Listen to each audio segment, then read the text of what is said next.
الجزاء مراوغة وانطلاقة والهجمة المرتدة الباحث عنها دوما منتخب الجابون، الكرة ما فيها حاجة، والثلاثية بخطأ للدفاع منتخب السودان.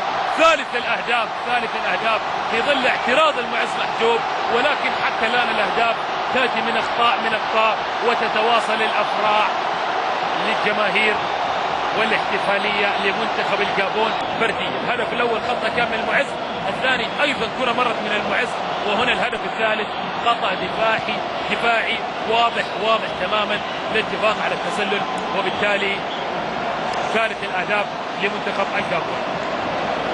والأهم تدوين هذه الملاحظات التي تكررت في أكثر من مباراة، الأخطاء الفردية.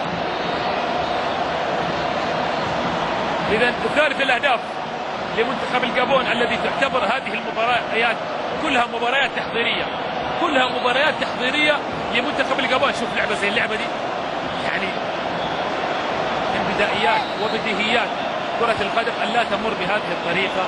يعني لاعب عارف نفسه وكأنه في انطلاقة سباق منتظر التسلل وواثق من التسلل.